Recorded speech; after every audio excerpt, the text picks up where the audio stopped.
Hello and welcome to everyone. आज के इस वीडियो में हम लोग देखने वाले हैं बिहार बोर्ड क्लास 8 साइंस किताब जो है उसमें चैप्टर नंबर 14 जो कोशिकाएं हर द्रव्य के आधारभूत संरचना है, उसी चैप्टर का हम लोग जितने भी अभ्यास प्रश्न दिए हुए हैं उसका इस वीडियो में हम लोग उत्तर के साथ अच्छे से एक्सप्लेनेशन के साथ देखेंगे। तो सबसे पहले जितने लोग हमारे चैनल पर नए जुड़े हैं तो कृपया हमारे चैनल को सब्सक्राइब कर लें और बेल आइकन दबाना ना भूलें ताकि अपकमिंग वीडियो का नोटिफिकेशन सबसे पहले आप तक पहुंच पाए। चलिए, तो जितने लोग, अगर ये 13 चैप्टर तक ऑलरेडी मैंने वीडियो डाल दिया है, जितने लोग नहीं देखे हैं तो हमारे प्लेलिस्ट क्लास 8 का क्वेश्चन आंसर का एक प्लेलिस्ट है, उसमें जाकर जरूर से देख लें। चलिए तो शुरू करते हैं। इसमें जो भी प्रश्न है उसका एक एक करके हम लोग जो है ना उत्तर देखेंगे। तो चलिए बच्चों स्टार्ट कर लेते हैं। पहला जो प्रश्न है, खाली स्थानों को भरिए।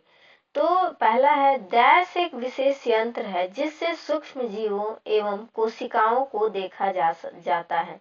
तो जो सूक्ष्म जीव है और कोशिकाओं को देखने के लिए कौन सा एक यंत्र का उपयोग करते हैं हम लोग, उसको हम लोग बोलते हैं सूक्ष्मदर्शी। तो यहाँ हो जाएगा सूक्ष्मदर्शी। दूसरा देखिए, कोशिका सजीवों की डैश और डैश इकाई है, तो संरचनात्मक और क्रियात्मक इकाई है। तीसरा, द्रव डैश और डैश कोशिका के भाग है, तो कोशिका के भाग क्या क्या है, तो कोशिका द्रव्य और केंद्रक कोशिका के भाग होते हैं। चौथा नंबर देख लीजिए, कोशिका भित्ति कोशिकाओं में पाई जाती है। तो कैसी कोशिकाओं में कोशिका भित्ति पाई जाती है, तो ये हमेशा और हमेशा पादप कोशिकाओं में पाई जाती है। तो अधिकतर ये किस में पाई जाती है, तो पादप कोशिकाओं में पाई जाती है। 5 नंबर देख लीजिए, कोशिका की खोज डैश ने की, तो किसने की, तो कोशिका की खोज जो है रॉबर्ट हुक ने की थी।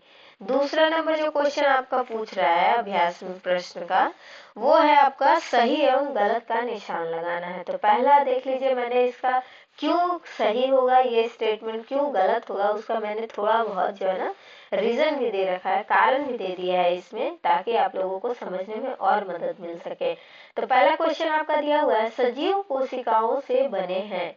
तो ये हो जाएगा सही, क्योंकि जितने भी सजीव प्राणी हैं ये बहुत सारी कोशिकाओं से मिलकर बना हुआ होता है। तो देख लीजिए, कोशिका ही एक जो है ना संरचनात्मक और क्रियात्मक इकाई होती है, एक छोटी इकाई होती है, और ऐसे बहुत सारे कोशिका से मिलकर हमारा जो है ना एक किसी भी सजीव का निर्माण होता है। तो ये कथन सही हो जाएंगे। दूसरा देख लीजिए, कथन है सभी कोशिकाओं में कोशिका भित्ति पाई जाती है। तो ये गलत जवाब होगा, क्योंकि कोशिका भित्ति जो है ना सभी जीवों सभी कोशिकाओं में नहीं पाई जाती है। कोशिका भित्ति केवल जो है ना पादप की कोशिकाएं और कुछ कुछ, अगर हम बैक्टीरिया की बात करें और कवक जो भी एक पादप में ही आता है, उसमें ये जो है ना कोशिका भित्ति पाई जाते हैं। बल्कि अगर जंतु की बात करें तो जंतुओं में ऐसे कोशिका झिल्ली तो होते हैं लेकिन कोशिका भित्ति का अभाव होता है। चलिए आगे बढ़ जाते हैं। तीसरा नंबर, केंद्रक झिल्ली कोशिका द्रव्य एवं केंद्रक के बीच पदार्थों के आवागमन को नियंत्रित करती है। तो सही है।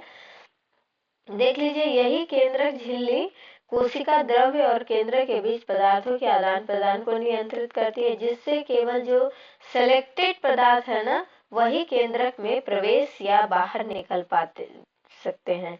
चलिए आगे बढ़ जाते हैं। अमीबा बहुकोशिकीय जीव है, तो ये गलत हो जाएगा। क्यों? क्योंकि अमीबा जो है ना एक कोशिकीय जीव होता है, जिसको हम लोग नंगी आंखों से देख भी नहीं सकते। ये इतने छोटे होते हैं, ये एक कोशिका से बना होता है और ये बहुकोशिका जीव नहीं है। तो तीसरा नंबर देख लीजिए, एक प्रश्न एक शब्द में उत्तर देना है। तो पहला है, सजीवों की संरचनात्मक इकाई कौन है, तो सजीवों की संरचनात्मक इकाई एक कोशिका है। दूसरा है, कोशिका में जेलीनुमा संरचना, इसको हम लोग कहते हैं कोशिका द्रव्य। तीसरा, जंतु कोशिका का बाहरी आवरण को क्या कहते हैं, कोशिका झिल्ली। चौथा है, पत्तियों के हरे रंग के लिए जिम्मेदार लवक कौन सा है, तो इसको बोलते हैं हम लोग क्लोरोफिल। आगे बढ़ जाते हैं, कोशिका द्रव्य के बीच खाली संरचना को क्या कहते हैं, तो वैक्यूल बोलते हैं या रितिका भी बोलते हैं। चलिए आगे देख लेते हैं। आगे आपका 4th नंबर, कोशिका सजीवों कि मूलभूत संरचनात्मक इकाई है, क्यों? यानी देख लीजिए, ये आपको पता है कि कोशिका को ना मूलभूत संरचनात्मक इकाई हम लोग बोलते हैं। तो क्यों बोला जाता है ये? क्योंकि यह सभी जीवन क्रियाएं जो है ना कोशिका में होती हैं। दूसरा, कोशिका से ही सजीवों की संरचना बनती है, यानी बहुत सारे जब कोशिका मिलते हैं तब एक संरचना का निर्माण होता है। और तीसरे में, कोशिका आत्मनिर्भर होती है और जीवन के सभी आवश्यक कार्य करती है, इसलिए कोशिका में ही डीएनए होता है जो प्रजनन और जीवन के गुण सूत्रों का निर्माण करता है। जो कोई भी चीज देखने में अपने पेरेंट्स जैसा होगा, यानी जो जीन होते हैं, जीन, तो इसी कोशिका के अंदर जो है ना केंद्रक में होते हैं। चलिए आगे देख लेते हैं हम लोग। 5वां नंबर जो क्वेश्चन आपसे पूछ रहा है कि जंतु कोशिका का नामांकित चित्र बनाए। तो ये तो आपके बुक में भी दिया हुआ है, जंतु कोशिका और पादप कोशिका है, उसका चित्र दिया हुआ है और नाम भी लिखे हुए हैं। तो इस टाइप से आप देखिए लिख सकते हैं, इस टाइप का आप फिगर बना दीजिएगा।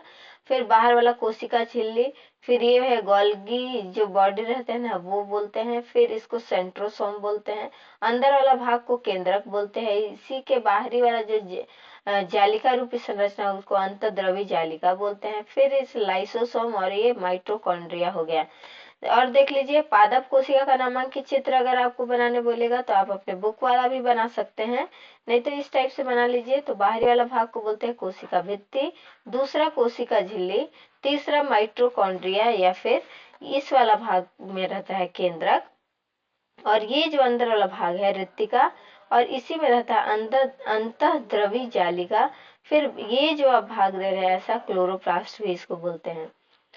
तो ये हो गया आपका पादप कोशिका। आगे बढ़ जाते हैं 7वां नंबर क्वेश्चन देखिए। जंतु एवं पादप कोशिका के तीन तीन समानता और अंतर को लिखिए। यानी तीन समानताएं क्या हो जाएंगी, कोशिका भित्ति और कोशिका द्रव्य और नाभिक देख लीजिए। तो समानताएं आपका कोशिका भित्ति जो है ना, दोनों कोशिकाओं में कोशिका झिल्ली पाई जाती है। ये कोशिका भित्ति समानता नहीं होगा बच्चों, ये कोशिका झिल्ली होगा, ठीक है। कोशिका झिल्ली दोनों में पाई जाती है, कोशिका भित्ति तो अधिकतर पादपों में ही पाए जाते हैं, ठीक है। बाकी देख लीजिए कोशिका द्रव्य, तो ये कोशिका द्रव्य जंतु और पादप कोशिका दोनों में जो है ना मौजूद होते हैं।